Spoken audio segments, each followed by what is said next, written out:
Assalamualaikum warahmatullahi wabarakatuh.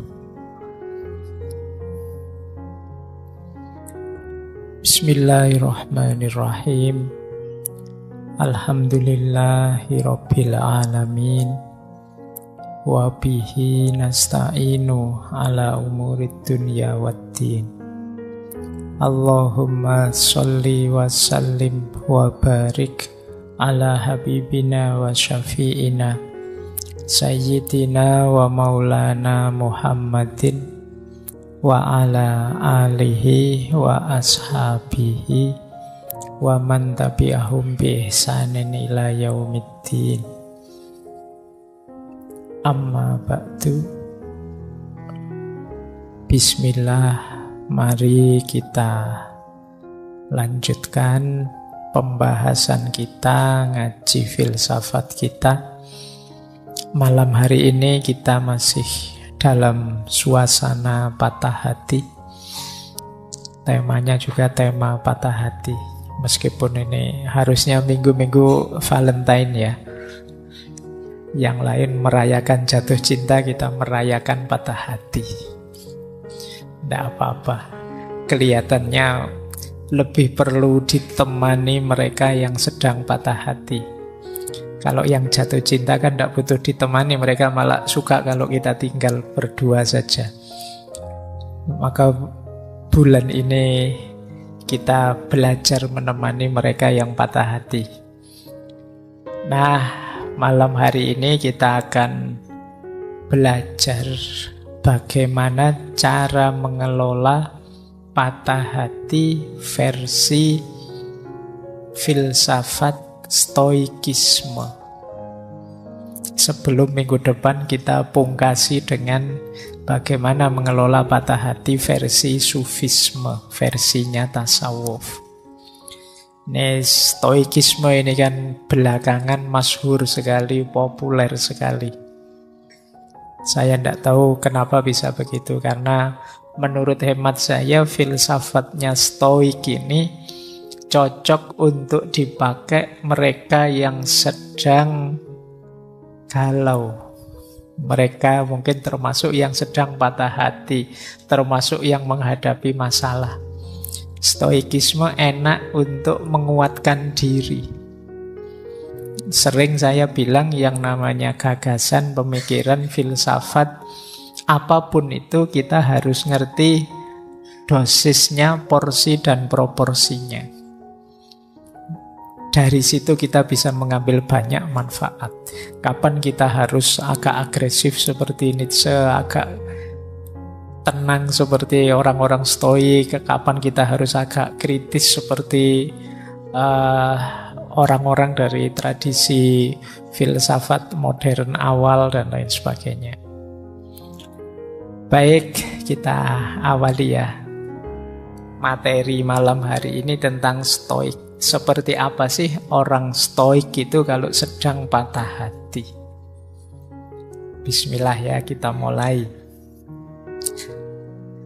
Saya awali dari sini ya. Saya tidak sengaja tadi membaca bukunya Catherine Rando tentang 7 tipe kepribadian.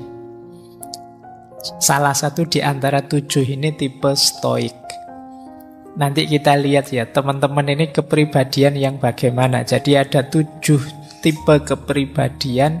Yang pertama idealis, yang kedua realis, yang ketiga pragmatis, yang keempat visioner, yang kelima dissenter, yang keenam kuesioner, dan yang ketujuh stoik. Jadi ada 7 tipe. Sebenarnya banyak teori-teori semacam ini, tapi coba kita lihat yang versi ini ya. Nanti untuk bahan introspeksi kita, aku itu orang yang seperti apa? Yang nomor 1 orang idealis.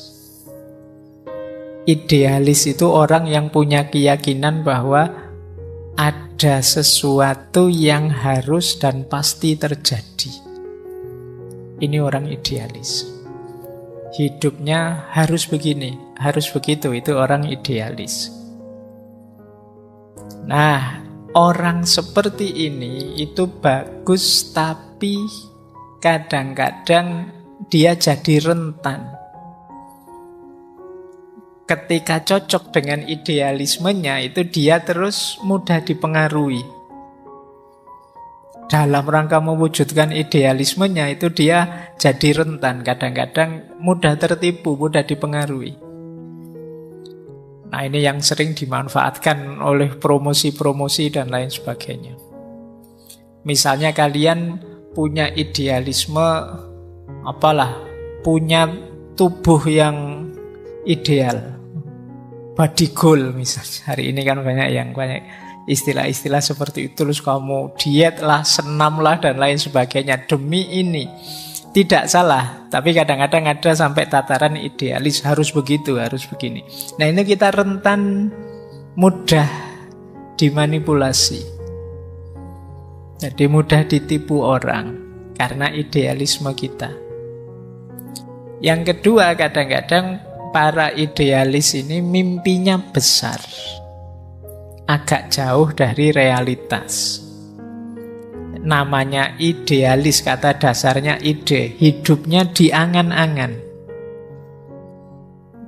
Nah, ini yang sering jadi masalah. Karena betapapun kita harus menghadapi kenyataan. Ada banyak di sekeliling kita orang-orang yang terjebak dalam idealismenya dan sulit menghadapi kenyataan hidup. Nah, kita orang seperti itu apa tidak? Ya monggo teman-teman refleksi sendiri ya. Untuk mengatasi agar tidak terlalu idealis, di buku itu disarankan coba lebih sering mempertanyakan diri. Lebih sering mengambil jarak, kemudian berefleksi, apa seharusnya aku begini? Apa seharusnya dalam hidup itu seperti ini? Nah, ini bagi orang-orang yang merasa idealis. Ya sopo ngerti nanti tiba-tiba temanmu mengkritik dirimu, wah kamu itu terlalu idealis. Nah, coba kamu refleksi ya. Aku disebut idealis itu kira-kira di titik mana? Mana dari ideku atau gagasanku yang tidak membumi? Ini tipe pertama. Biasanya mahasiswa-mahasiswa banyak yang tipenya idealis. Masih pikirannya melangit. Nah, itu cirinya idealis. Ya enggak apa-apa, memang semangat muda kan begitu. Ingin mengubah dunia. Baik, yang kedua, kebalikannya idealis. Kelompok realis. Kelompok realis ini berhenti hanya pada fakta dan kenyataan. Tidak punya visi ke depan. Tidak suka hal-hal yang emosional, perubahan, pengembangan, dan lain sebagainya. Ini orang realis. Ya kalau kalian kadang-kadang kan ketika terlalu idealis, terus temenmu ngajak, mbok kita itu yang realistis. Nah, tapi kalau kebablasan realistis, kita jadi orang realis. Orang realis itu ya wis, pokoknya hidup ini lihat saja kenyataan apa adanya dan terima. Nah, orang realis ini kesulitannya, orang-orang semacam ini berhenti pada fakta, berhenti pada kenyataan. Dia tidak punya mimpi besar. Jadi hidupnya ya sudahlah, hidup mengalir sajalah, diikuti saja kenyataan hidup. Kalau kalian punya prinsip seperti ini, kemungkinan kamu termasuk kelompok realis. Diterima saja kenyataan kalau kita itu situasinya begini, kalau kita itu dari banyak sisi menyedihkan, mengenaskan. Nah, ini biasanya ciri-ciri cara berpikir seperti ini, cirinya orang realis. Kalau teman-teman punya gaya berpikir seperti ini, ayo introspeksi ya. Bukan berarti hidup itu berarti kita tidak realistis, Pak. Yang realistis, tapi jangan berlebihan di situ. Kenyataan harus kita terima, tapi bukan berarti kita menyerah, tidak berjuang, tidak punya cita-cita, tidak punya visi ke depan lagi.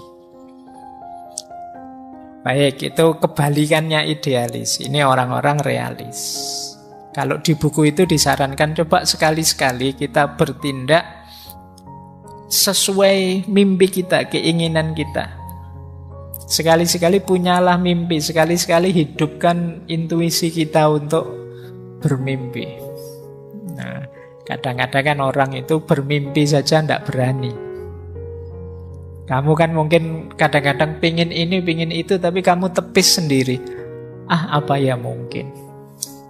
Saya itu pingin kaya raya, Pak.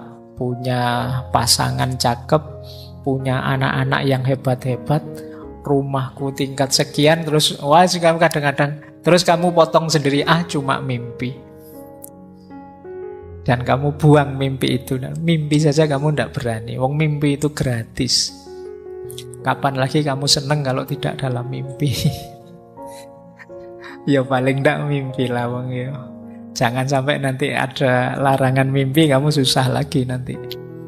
Mumpung masih bisa bermimpi, ayo mimpilah. Mumpung bisa bahagia dalam mimpi, ya lumayan. Ada sisi bahagianya hidup kita meskipun dalam mimpi. Oke, banyak orang yang mimpi saja tidak berani. Kamu bermimpilah setinggi langit, tidak apa-apa. Tapi ketika menjalani hidup, ya pertimbangkan kenyataan juga, biar tidak terjebak jadi orang realis atau orang idealis. Ada lagi yang ketiga, pragmatis. Kalau pragmatis ini definisinya orang yang bisa realis, bisa idealis, tergantung tujuannya. Ada yang mendefinisikan begini, kalau idealis itu menolak sisi praktis demi prinsip-prinsip. Kalau pragmatis itu menolak prinsip-prinsip demi yang praktis-praktis. Orang sering bilang orang pragmatis itu yang penting tujuannya. Jadi dia bisa saja sangat idealis, bisa saja sangat realistis, tergantung tujuannya apa. Ini pragmatis. Jadi sudahlah Pak, yang penting kan saya paham. Sudahlah Pak, yang penting kan saya bisa kaya. Yang penting kan mimpiku terwujud. Ini namanya pragmatis. Fokus pada hasil. Entah lewat jalan apa. Ini pragmatis. Saya materi kuliah tidak terlalu paham sih Pak, tapi gampang lah, nanti saya ke rumah dosennya bawa salak 55 kilo terus sama apa. Nanti kan dosennya mesti agak kasihan, mosok nggak dilulus ke. Nah ini gaya orang pragmatis kadang-kadang. Yang penting tujuannya terpenuhi.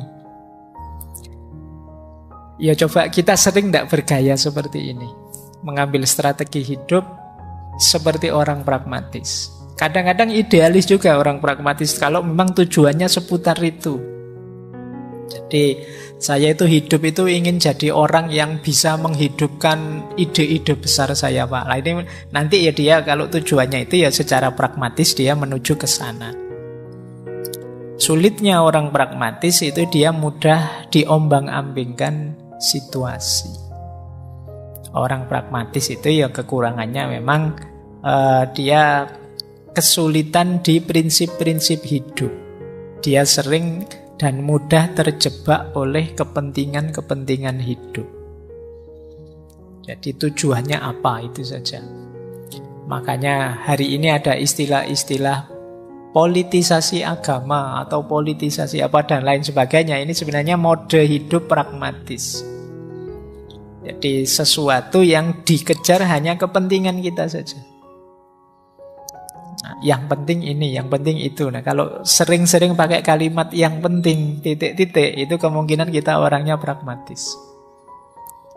Jadi, yang penting celananya tidak melorot, saya tadi ada. Sabuknya lupa bawa, ya pakai tali rafia saja yang penting. Nah, ini gaya pragmatis. Ya, sisi yang sangat sederhana itu. Jadi kok lupa ya saya tidak pakai ini. Sudahlah cukup ini. Tidak ada rotan, akar pun jadi. Ini gaya pragmatis. Ya, kita mungkin dalam hidup sering seperti ini. Tapi kalau keseluruhan hidup kita gayanya seperti ini, itu berarti kita orang yang pragmatis. Biasanya orang pragmatis itu tidak mau rumit-rumit. Ngapain sih dibahas rumit-rumit, susah-susah. Intinya kan nilai toh. Ya sudahlah, yang penting nilainya bagus, beres lah. Nah ini orangnya pragmatis. Jadi kuliah kok rajin amat, kan absen itu 75%. Yang 25 kan kita bisa bolos, santai saja lah. Ini cara berpikir yang pragmatis, yang penting kan bisa ikut ujian 75%. Nah ini tipe kepribadian ketiga. Biasanya ya suka, yang penting apa, pokoknya apa. Nah ini gaya pragmatis. Ada yang keempat, visioner. Orang visioner ini orang yang hidupnya biasanya penuh energi, meluap-luap, mengejar cita-citanya. Cuma kelemahannya apa? Kadang-kadang dia jadi egois. Hanya ingin menghidupkan mimpinya sendiri, visinya sendiri. Lupa bahwa di sekelilingnya orang itu ya masing-masing dengan kepentingannya sendiri. Dia tidak peduli kalau itu agak menyisihkan orang lain demi visinya bisa hidup. Visioner itu bagus. Orang selalu mencari sosok yang visioner, punya visi ke depan yang jelas. Tapi kalau tidak hati-hati, menghidupkan visi itu terjebak pada egoisme. Kalau terlalu fokus di situ. Hidup ini kompleks, hidup ini multidimensi. Kadang-kadang kita lupa, kita anggap hidup itu ya hanya tentang visi kita saja. Oke, mentang-mentang punya ideologi apa atau cara berpikir apa, semuanya mau diseragamkan dilihat dari perspektif itu. Nah ini kelemahannya. Jadi kan sering itu yang viral-viral itu semuanya ingin diseragamkan begitu. Nah kadang-kadang kita juga begitu. Demi salah satu visi kita, banyak sisi hidup kita yang lain kita korbankan. Yang penting Pak, saya ini baru semester awal, kalau bisa nanti saya lulus tercepat terbaik. Mau kamu kejar itu mati-matian. Dimensi hidupmu yang lain terbengkalai semua. Mungkin hidup sosialmu kering, kemudian kesehatanmu merosot jauh karena kamu melekan terus belajar biar IP-mu tinggi dan macam-macam. Ini sering terjebak di situ. Orang visioner itu kalau tidak hati-hati bablas. Tapi visioner bagus. Ya sesekali orang visioner ini kalau nasihatnya di buku itu, yuk agak membumi sedikit, agak realistis sedikit. Khawatirnya kalau terlalu bersemangat, ya kalau cita-citamu terwujud, kalau tidak, kamu bisa stres. Hidup itu tidak semulus ceramah. Kalau ceramah sih gampang, saya ngomong kayak gini enak saja, tapi dijalani kan tidak sesederhana itu. Ini saya ngajak, yuk visioner, yuk bermimpi loh. Ya gampang saja kalau ceramah, tapi realitas tidak sesederhana itu. Ya kayak patah hati sejak kemarin kan kita kritisi, kita bahas begini begitu. Kamu tidak ngalami langsung sih enak saja, bisa ketawa-ketawa. Yang ngalami, yang tahu pahitnya, sakitnya. Nah, ya agak membumi lah meskipun kita punya visi besar dalam hidup. Ada lagi tipe pemberontak, dissenter. Tipe pemberontak ini tipe yang berpikirnya agak negatif. Menganggap pokoknya manusia itu palsu, masyarakat itu tidak jujur. Dia ingin keluar dari sistem, dia ingin out of box. Ini tipe pemberontak. Bagus karena dia kritis, tapi juga harus hati-hati karena biasanya orang yang menyendiri itu dapat label negatif dari masyarakat. Berarti mentalnya harus kuat. Pemberontak itu ya harus siap di stigma macam-macam. Kadang-kadang juga dia kehilangan banyak kesenangan hidup. Yang lain asik-asik ngopi, sini yang jungkir balik protes lah, dilaporkan polisi lah dan lain sebagainya. Ini tipe dissenter memang seperti itu polanya. Ya kalau siap mental ya ayo monggo. Nah sarannya kalau di buku itu yuk, iya sih memang ada banyak hal tidak beres dalam hidup ini, tapi hidup ini tetap indah kok. Jangan murung terus, jangan marah terus. Tipe dissenternya tipe orang-orang yang marah, tipe orang-orang yang tidak puas dengan yang terjadi di sekelilingnya. Ya sekali-sekali hidup itu ya jangan begitu terus. Ya mungkin pada saatnya di timing yang tepat kita marah, kita protes, kita komplain. Tapi di saat yang lain ya kita menikmati hidup lah. Nah itu sarannya untuk yang di center. Terus ada lagi tipe kuesioner. Ini para filosof banyak yang seperti ini. Tipe kuesioner itu tipe yang skeptik, selalu ragu, bertanya dan mempertanyakan. Apa-apa ingin dia tahu sampai dalam. Bagus. Khususnya untuk mahasiswa filsafat yang belajar filsafat, dalam banyak hal kita memang perlu kedalaman. Tapi yo tidak harus semuanya diperdalam, nanti kamu capek, waktumu habis. Kalau kamu diskusi filsafat terus, ngopinya kapan? Santai-santaimu kapan? Tapi memang ada orang yang tipe kuesioner ini. Apa-apa ditanyakan. Diajak ngopi pun hakikatnya kopi itu apa kira-kira? No. Jadi apa makna dari kebersamaan kita nongkrong di kafe ini? Misalnya, jadi apa-apa ingin dibahas dalam.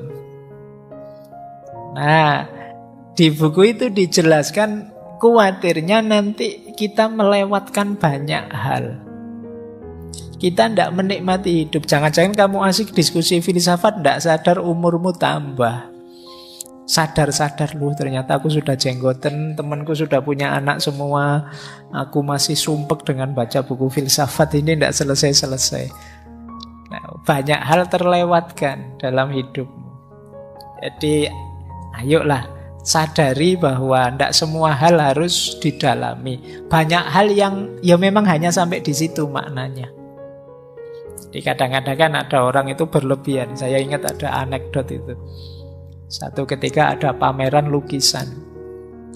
Ada lukisannya anak kecil. Gambar pemandangan tapi hanya setengah. Yang atasnya kosong, tapi bawahnya isi gambar. Dia kalau melukis selalu begitu. Itu para filosof membahasnya mendalam itu. Wah, hidup itu memang begitu, selalu kontras, selalu tidak penuh.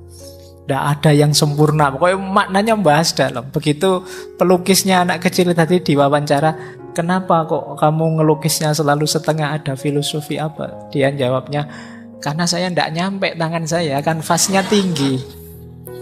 Kanvasnya kan besar, jadi saya dapat gambar ya setengah. Jadi jawabannya sederhana, tapi sudah terlanjur muter-muter bahas sampai ruwet. Banyak hal yang ya memang hanya itu maknanya, tidak harus didalami terlalu rumit. Nah, ini tipe kuesioner. Mungkin ada ya yang penggemar filsafat yang tipenya kuesioner, karena terlanjur seneng dengan filsafat yang kayak Sokrates kemarin apa-apa dipertanyakan, terus kamu jadinya bingungi dewe. Ono apa-apa ditanyakan, ini hakikatnya apa ya Pak? Apa maknanya kira-kira? Mau ngaji kok hujan deras itu? Artinya apa? Ya kamu bahas ruwet-ruwet ya. Kalau mau ngaji hujan deras artinya kalau kamu naik motor ya pakai jas hujan. Kalau jalan kaki ya pakai payung. Kan sesederhana itu saja. Kok Pak Faiz datang hujannya terang? Ya kebetulan saja. Ya kadang maknanya kan jadi aneh-aneh. Biasa saja. Tidak banyak hal yang harus sampai kamu teliti sedalam itu. Bahwa kritis analitis itu penting, tapi kan ya milih-milih. Kamu harus ngerti prioritas. Mana yang memang penting harus dibahas mendalam, mana yang biarkan saja mengalir. Nah yang terakhir ini kelompok orang stoik, ini yang kita bahas malam hari ini. Stoik itu terkenal tangguh secara mental.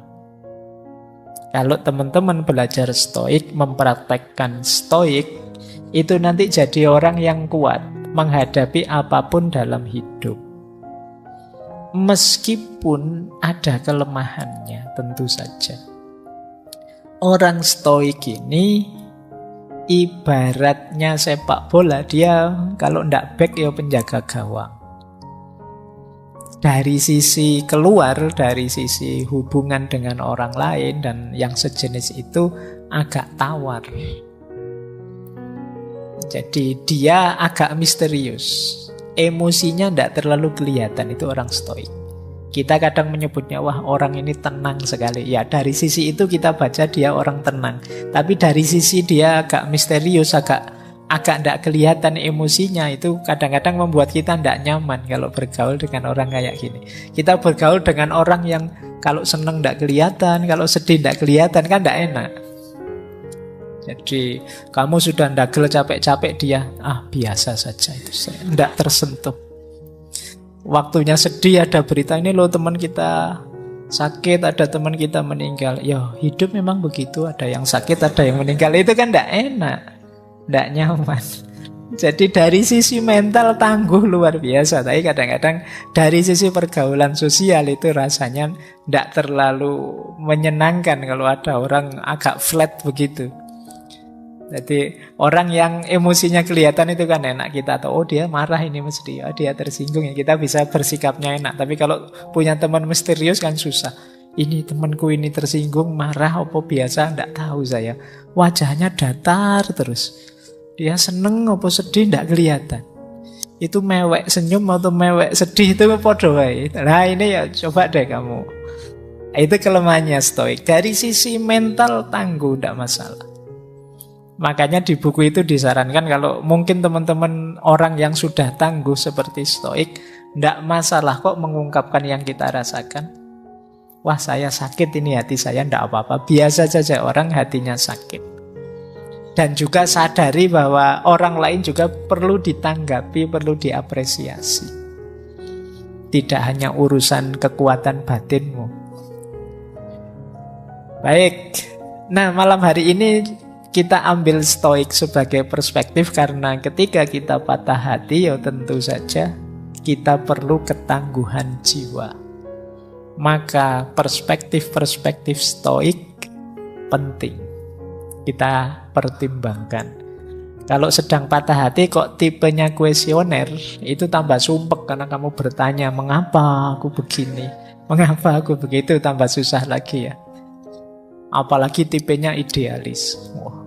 Entah engkau meninggalkanku, aku tidak, bagiku engkau tetap bersamaku, itu susah sudah. Tidak bisa menerima kenyataan sudah. Oke, jadi kita mulai ya, ini pengantar saja. Paling tidak kita nambah wawasan baru, ada tipe-tipe orang seperti ini. Silahkan nanti teman-teman refleksi ya, saya itu lebih dekat ke tipe yang mana ya. Dan tipe itu bukan harga mati. Jadi jangan merasa, wah saya kok tipenya kuesioner pak, berarti saya ini tidak terlalu bagus. Ya enggak, bisa kamu ubah kok. Kamu pingin yang seperti apa, tinggal kamu latih, kamu biasakan. Itu istimewanya manusia. Jadi manusia itu bukan paket jadi yang sudah, kalau sudah begitu ya begitu. Jadi manusia itu paket potensi. Kamu bisa jadi A, bisa jadi B, kamu bisa jadi orang baik, kamu juga bisa jadi orang jahat. Kamu pingin jujur bisa, pingin bohong juga bisa. Baik, kita mulai ya. Saya awali dari dasar-dasar tujuannya stoik yang sering dibahas orang, sebelum nanti ke nasihatnya untuk yang patah hati. Bagi stoikisme, tujuan hidup itu ya kebahagiaan. Itu nulisnya salah. Harusnya kebahagiaan, bukan kebahagiaan. Eudaimonia. Eudaimonia itu bahagia dalam bahasa Yunani, yang artinya adalah kepuasan jiwa atau perkembangan jiwa, kemajuan jiwa. Nah, istilahnya eudaimonia karena berhubungan dengan daimon. Daimon itu sifat batin yang ilahiyah. Ini kalau disambungkan, berarti bahagia itu jiwa yang tambah maju, tambah berkembang, menghidupkan sisi-sisi ilahiyah dalam diri kita sehingga kita puas. Sisi-sisi ilahiyah itu ya tentu saja kebenaran dan kebaikan. Jadi kalau kita jadi orang baik, jadi orang yang benar, itu kita sedang menghidupkan sisi ilahiyah kita. Dan ini membahagiakan, membuat kita puas. Kalau kepuasan kita sumbernya ini, itulah kepuasan yang sejati, itulah namanya kebahagiaan. Jadi bahagia itu bukan kesenangan karena tujuan kita tercapai atau kita mendapat kenikmatan. Tapi bahagia itu kepuasan ketika kita bisa melakukan kebaikan, menghidupkan kebenaran. Inilah bahagia versi stoikisme yang dikenal sebagai eudaimonia. Ini mirip dengan gagasan-gagasannya Aristoteles dan juga Socrates. Cirinya orang bahagia itu jiwanya puas karena melakukan yang terbaik yang dia mampu. Kalau di kitab-kitab para filosof muslim itu pakai istilah sukunun nafas. Sukunun nafas itu jiwa yang tenang sudah, yang sudah sakinah. Tapi sakinahnya karena sudah melakukan kebaikan. Tidak hanya kebaikan, tapi sudah memberikan yang terbaik dari dirinya dalam kebaikan. Itulah kebahagiaan yang sejati. Kok saya belum merasakan kebahagiaan yang sejati, Pak, ketika melakukan kebaikan? Rasanya kok masih beban, rasanya kok masih berat. Berarti jiwa kita masih harus diperbaiki. Jadi masih harus ditata ulang. Katanya siapa sedekah itu membahagiakan, saya malah menyesal ya Pak. Kehilangan uang banyak saya.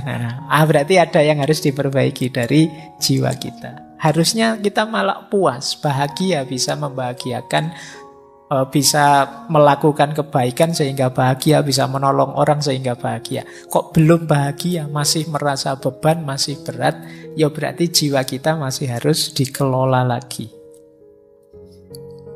Nah, di yang biru itu saya kasih beda. Kalau bagi kelompok epikureanisme yang dikenal agak hedonistik, bahagia itu ya karena kesenangan dan ketenangan. Tapi bagi kelompok stoik, bahagia itu bukan karena kesenangan atau ketenangan, tapi karena kebajikan. Namanya arete. Kalau ketenangan ataraksia, kalau kesenangan itu hedonia. Makanya orang yang hanya mencari senang namanya orang hedon. Dulu kita bahas hedonisme. Kalau versinya kelompok epikureanisme, Epikuros dan kawan-kawan, ya bahagia itu kita senang terus puas dan tenang. Tapi kalau kelompok stoik, keywordnya bukan pada senang atau tenangnya, tapi keywordnya pada kebajikannya. Kalau hanya kesenangan dan ketenangan, bisa saja orang setelah melakukan hal buruk dia senang, terus tenang saya. Ada orang tertentu kan begitu. Sudah nonton video yang tidak boleh, tapi kamu senang. Asik nih video ini, dan kamu tenang kalau sudah lihat. Kalau belum lihat, kamu belum tenang. Mau di-share dong linknya, dia kan. Itu kan jenis kesenangan dan ketenangan juga, tapi negatif. Maka kata kelompok stoik, enggak. Kuncinya kebahagiaan itu jangan hanya pada kesenangan dan ketenangan, tapi pada kebajikan. Yang menenangkan dan menyenangkan kita, itu harusnya kebaikan. Kok melakukan kebaikan kita jadi gelisah, tidak tenang, atau kita tidak merasa senang sama sekali, ya berarti jiwa kita perlu di-upgrade lagi. Level jiwa kita memang masih perlu lebih ditinggikan lagi. Nah, ini kuncinya kebahagiaan. Nah, ada lagi teori yang mungkin menarik dari kelompok stoik, namanya Stoic Triangle of Happiness. Segitiga kebahagiaan versinya kelompok stoik. Kuncinya apa bahagia itu? Yang pertama virtue tadi, kebajikan. Yang kedua kontrol. Dan yang ketiga responsibility, tanggung jawab. Orang itu bisa bahagia kalau dia baik. Yang kedua, kalau dia tahu mana yang bisa dia kontrol dan mana yang tidak. Yang tidak bisa dia kontrol ya sudah dilepaskan, yang bisa dia kontrol dia jalankan. Jadi belajar itu dalam kontrol kita. IP tinggi di luar kontrol kita. Nah, yang bisa kita kontrol belajar, ya sudah kita kelola sisi yang bisa kita kontrol. Yang tidak bisa kita kontrol, ya kita pasrah. Namanya tawakal kalau dalam agama. Nah, ini namanya kontrol. Jadi selain kebaikan, kita juga harus tahu mana yang bisa dikontrol, mana yang tidak. Kita itu kadang-kadang sedih, gelisah, stres, padahal tentang hal yang tidak bisa kita kontrol. Jadi kesadaran mana yang bisa dikontrol, mana yang tidak, ini penting. Kalau kegelisahan kita karena yang tidak bisa kita kontrol, obatnya sulit. Satu-satunya jalan ya hanya penerimaan. Nah, untuk hal yang bisa kita kontrol, ya harus kita kontrol secara serius, kita jalankan secara serius. Yang bisa kita kontrol perasaan kita. Perasaan dia di luar kontrol kita. Nah, kalau kita jatuh cinta, ayo fokus ke yang kita rasakan. Ini yang bisa kita kelola. Tindakan kita yang bisa kita kelola. Responnya orang, perasaan orang, tindakan orang itu kan di luar kontrol kita. Karena kalau kita ngerti rumus-rumus yang seperti ini, hidup jadi lebih mudah. Kok saya cinta kamu, kamu tidak cinta aku sih? Oh iya sih, cintamu padaku kan bukan kontrolku, ya memang urusanmu. Tapi cintaku padamu urusanku. Meskipun kamu tolak, aku tetap mencintaimu, kamu mau apa? Nah, ini berarti kamu sadar, ada yang dalam kontrolmu, ada yang tidak. Cintaku padamu dalam kontrolku, jadi aku hidupkan terus pun ya tidak masalah, wong itu kontrolku. Kegalauan kita kan biasanya tidak tentang yang bisa aku kontrol, tapi tentang yang tidak bisa kita kontrol. Akhirnya kita berlarut-larut sedihnya. Padahal jawabannya sederhana, itu sesuatu yang tidak bisa kamu kontrol. Kamu sedihkan seperti apapun, ya solusinya satu-satunya jalan, ya terima saja wong di luar kontrolmu. Ini sumber kebahagiaan. Ngaji ini datang terus serius memperhatikan di luar kontrol, ada dalam kontrol kita. Tapi paham atau tidak yang saya omongkan itu di luar kontrolmu. Tidak usah sedih kalau tidak paham, tidak apa-apa. Pak, saya kok bulet tadi Pak, maksudnya apa? Ya tidak apa-apa, itu urusannya rezeki.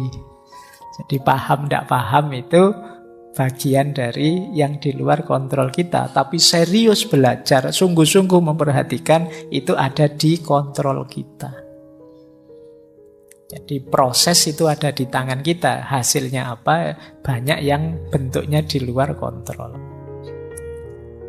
Dan yang ketiga, responsibility. Responsibility itu ya kalau memang dalam kontrol kita, kita jalankan sebaik mungkin. Biar nanti tidak menyesal.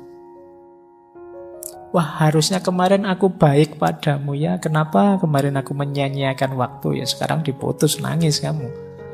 Nah, itu kenapa? Kamu kurang responsibel tadi. Gitu loh. Padahal kamu tahu kamu harusnya melakukan ini, melakukan itu. Kadang-kadang sukses pun kamu kurang puas karena belum total memberikan effortmu kemarin. Coba aku lebih serius lagi. Ya sekarang lulus sih. Coba aku lebih serius. Itu mungkin lulusnya tidak sekedar lulus, tapi lulus dengan cum laude, lulus dengan pujian dan lain sebagainya. Nah, ini responsibility, membahagiakan. Jangan eman-eman energimu untuk melakukan kebaikan yang ada dalam kontrolmu. Jangan eman waktu, eman tenaga kalau itu memang kebaikan. Karena akan membuahkan kebahagiaan. Kita kan sering tidak bahagia gara-gara belum memberikan yang sepenuhnya. Kalau sudah memberikan yang sepenuhnya, kadang-kadang memang bisa gagal, tapi kita puas. Ya sudah Pak, kalau hasilnya begitu. Wong saya sudah maksimal mengusahakannya, kita puas sudah. Kebahagiaan itu di situ. Ketenangan, kepuasan kita setelah melakukan ikhtiar yang maksimal. Hasilnya apa kita terima. Itu kalau dalam bahasa agama ya kita tawakal sudah. Alhamdulillah kalau hasilnya luar biasa. Kalau tidak pun kita siap. Baik, ini teori dari Stoik. Kamu boleh cari dalilnya, Qur'annya, banyak yang mendukung konsep semacam ini. Kita lanjutkan. Nah, ini juga konsep dari Stoik, namanya Cardinal Virtues, kebajikan yang utama. Ini mbahnya kebaikan. Semua kebaikan turunan dari 4 kebaikan ini.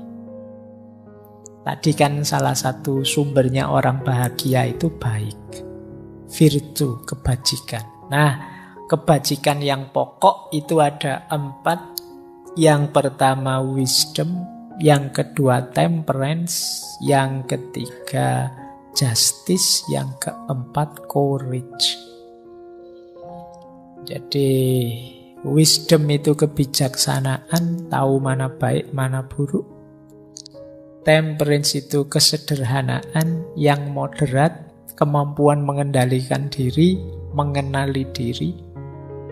Kemudian justice itu keadilan, kebijaksanaan moral, impartiality, tidak berpihak.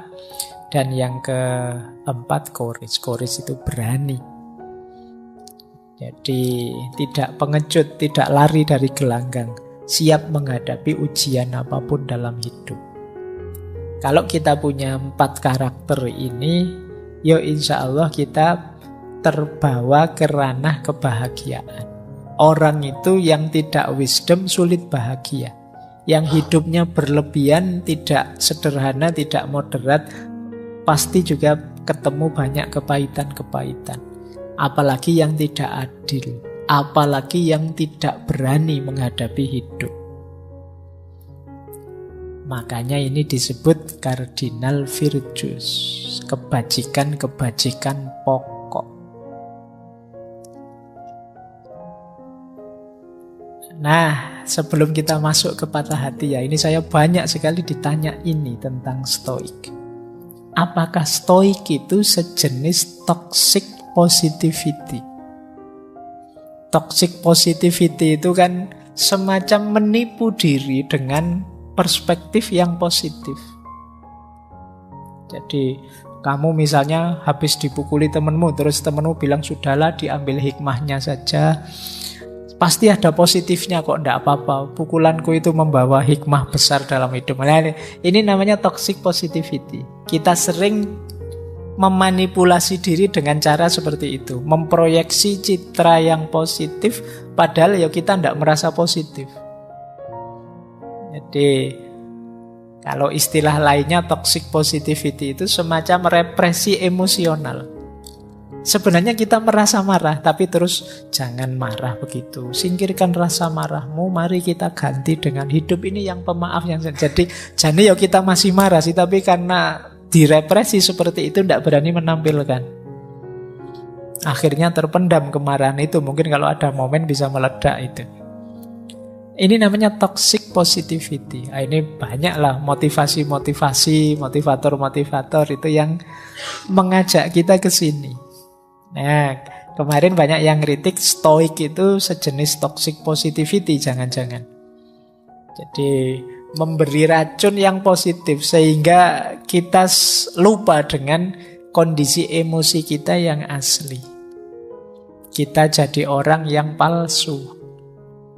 Marah kok tidak boleh marah, tersinggung tidak boleh tersinggung, dan lain sebagainya. Ini jenis toxic positivity. Tapi sebenarnya orang Stoik itu tidak begitu. Stoik itu justru menyarankan kita terima saja dan akui apa yang kita rasakan. Bukan memanipulasinya. Kalau memang sakit, bilang saja sakit. Kalau memang tersinggung, bilang saja tersinggung. Kalau memang tidak cocok, bilang saja tidak cocok. Ya setelah itu kita kelola secara positif. Jadi tidak diingkari, tapi diterima dan dikelola secara positif. Itu rute hidup ideal versi stoik menurut saya ya yang tak gambar itu. Jadi hidup ideal itu hidup yang disadari, kalau sudah sadar diterima, kalau sudah diterima dikendalikan, kalau sudah dikendalikan dijalani versi terbaiknya. Setelah itu kita belajar untuk jadi lebih baik. Ini rute idealnya hidup kalau teman-teman membaca tulisan-tulisannya para filosof stoik. Tentu saja diawali dari ilmu. Sadar tadi kan kita harus punya ilmunya, ngerti tentang aku itu apa dan bagaimana. Kalau sudah terbuka siapa aku dengan segala karakterku, dengan segala kurang dan lebihku, terus kita terima. Oh iya, ternyata aku ini orangnya memang tidak suka mewah-mewahan sih, tapi ada mindernya juga. Dan ini diterima apa adanya. Setelah itu dikendalikan. Dikendalikan itu, oh ini buruk, jangan aku lampiaskan keluar. Kalau ini baik, oh kalau ini cukup untuk aku sendiri, kalau ini bisalah untuk orang lain. Kalau ini namanya mengendalikan. Jadi ngerti batas kita, ini namanya mengendalikan. Setelah itu apa? Dijalankan versi terbaiknya. Apa sih yang terbaik yang bisa aku lakukan untuk hidupku dan untuk sesama di sekelilingku. Setelah itu kita belajar lagi apa yang lebih baik. Aku harus meningkat bagaimana. Aku harus lebih baik yang seperti apa. Nah ini pandangannya stoikisme tentang hidup. Jadi kalau ada yang tanya, Pak, stoik itu jangan-jangan sejenis positivitas yang toksik, yang meracuni pikiran kita sehingga kita palsu. Nah, kalau definisinya toxic positivity itu adalah menipu diri, jadi kita tidak menyadari hakikat emosi kita, ya kalau di stoikisme tidak begitu. Kalau di stoikisme justru kita diminta menyadari dan menerima, meskipun nanti ujungnya kita diminta memperbaiki.